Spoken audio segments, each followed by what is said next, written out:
तो हेलो दोस्तों, कैसे हैं आप सभी लोग। तो आज हम डिस्कशन करने वाले हैं यूपीएससी सिलेबस। तो सबसे पहले हम देखेंगे प्रीलिम्स का सिलेबस। चलिए वीडियो को स्टार्ट करते हैं। ये रहा प्रारंभिक परीक्षा का सिलेबस। ठीक है, इसमें दो पेपर होते हैं दोस्तों। पहला होता है सामान्य अध्ययन का, और जो दूसरा पेपर होता है वो होता है सी सेट का। ठीक है, और ये जो सामान्य अध्ययन का पेपर होता है 200 मार्क्स का होता है, और इसमें 100 क्वेश्चंस आते हैं। एक क्वेश्चन दो नंबर का आता है। और जो दूसरा पेपर होता है वो होता है सी सेट का, जिससे ये भी 200 मार्क्स का होता है, और इसमें 80 क्वेश्चंस आते हैं, और एक क्वेश्चन 2.5 मार्क्स का होता है। ठीक है, और ये जो दोनों पेपर होते हैं, यानी कि प्री एग्ज़ाम होता है वो नेगेटिव मार्किंग होती है उसमें। ठीक है, 1/3 की नेगेटिव मार्किंग होती है।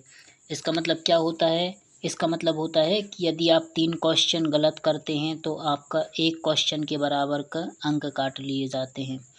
ठीक है, ये सिर्फ इसके जो मार्क्स होते हैं, इसके मार्क्स फाइनल मेरिट में नहीं जोड़ते हैं दोस्तों। और जो सी सेट का एग्ज़ाम होता है ये क्वालिफाइंग पेपर होता है, और जबकि ये सामान्य अध्ययन का जो पेपर होता है इस पर आपकी मेरिट बनती है। ठीक है दोस्तों, तो चलिए अब हम बढ़ते हैं मेंस सिलेबस की ओर। तो अब मैं मेंस का सिलेबस डिस्कशन कर रहा हूँ।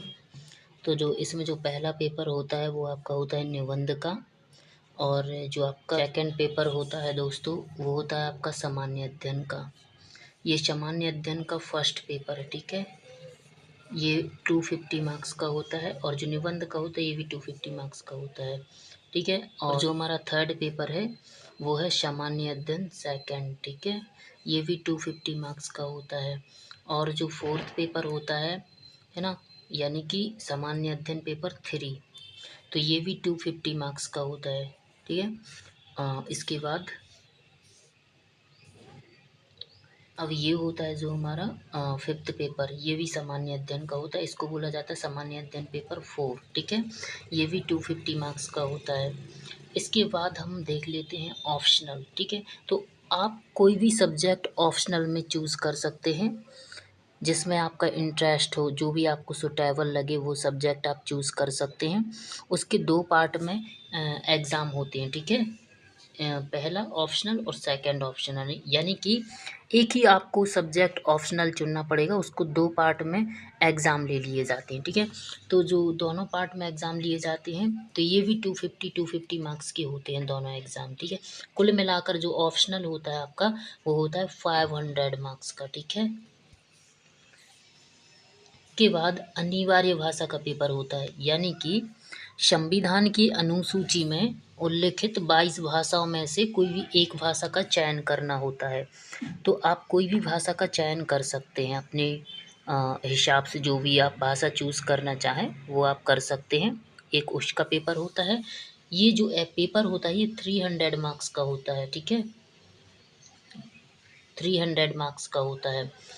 इसमें से आपको ओनली 75 मार्क्स चाहिए होते हैं, यानी कि 33% मार्क्स। ये जो पेपर होता है ये क्वालिफाइंग पेपर होता है। कैसा होता है? क्वालिफाइंग पेपर होता है।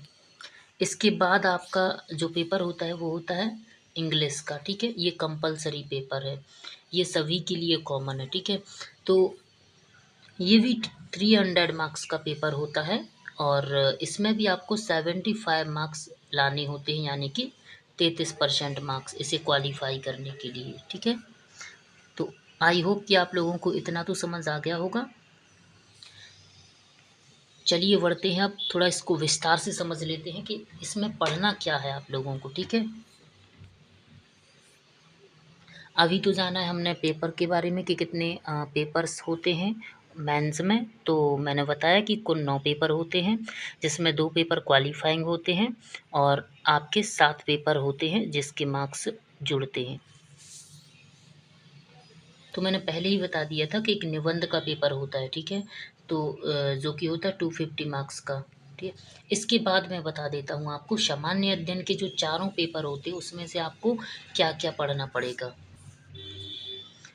तो जो सामान्य अध्ययन का फर्स्ट पेपर होगा उसमें आपको भारतीय विरासत और संस्कृति, विश्व का इतिहास और भूगोल, समाज के बारे में आपको पढ़ना पड़ेगा। इसके बाद आता है सामान्य अध्ययन पेपर दूसरा। तो इसमें आपको शासन संविधान, राज्य व्यवस्था, सामाजिक न्याय और अंतर्राष्ट्रीय संबंध, ठीक है, ये सब आपको पढ़ने होंगे। अब आता है सामान्य अध्ययन पेपर तीसरा। तो इसमें आपको प्रौद्योगिकी, आर्थिक विकास, बायोडायवर्सिटी, पर्यावरण सुरक्षा और आपदा प्रबंधन से संबंधित, ठीक है। तो ये सब आपको पढ़ना पड़ेगा दोस्तों। इसके बाद आता है सामान्य अध्ययन पेपर 4। इसमें आपको क्या पढ़ना पड़ेगा? नीति शास्त्र, सत्यनिष्ठा और अभिरुचि के बारे में पूछा जाएगा इस। तो दोस्तों ये रहा हमारे मेंस के 4 पेपरों का सिलेबस। यदि आप चाहते हैं कि माइक्रो टॉपिक वाइज सिलेबस चाहिए यदि आपको, तो हमारे एक शॉर्ट वीडियो बना हुआ है जहाँ पर मैंने उसके डिस्क्रिप्शन बॉक्स में लिंक दे रखा हूँ। तो वहाँ से जाके आप चाहें तो micro topic wise syllabus download कर सकते हैं। तो दोस्तों इसके बाद हम बात कर लेते हैं इंटरव्यू की, ठीक है। इंटरव्यू की बात कर लेते हैं। तो जो इंटरव्यू होता है आपका 275 मार्क्स का इंटरव्यू होगा, ठीक है। तो इसका अलग से सिलेबस होता है। जब आप मेंस क्वालिफाई कर लेते हैं तो इसके बाद आपको काफ़ी टाइम मिल जाएगा इसको प्रिपेयर करने के लिए, तो आप कर सकते हैं। क्योंकि ये पर्सनालिटी टेस्ट होता है, ठीक है। ये क्या होता है? पर्सनालिटी टेस्ट आपके व्यक्तित्व को देखते हैं कि आपका बात करने का तरीका क्या है, आपकी डिसीज़न मेकिंग कैसी है, तो ये सब होता है, ठीक है। बड़े ही मज़ेदार तरीके से इंटरव्यू होता है। खैर आप जब मेंस क्वालिफाई कर लेंगे ना, उसके बाद आपको काफ़ी टाइम मिल जाएगा इंटरव्यू के लिए, तो उसकी आप टेंशन ना लें। अभी आप प्रीलिम्स और मेंस पर ज़्यादा फोकस करें। दोस्तों कैसा लगा हमारे ये वीडियो? यदि वीडियो अच्छा लगा हो दोस्तों तो इसे सब्सक्राइब करें, लाइक करें, और यदि आप चाहते हैं इससे रिलेटेड और भी वीडियोस तो इस चैनल को सब्सक्राइब करें ताकि आने वाले हर एक वीडियो की नोटिफिकेशन आपके पास पहुंचती रहे।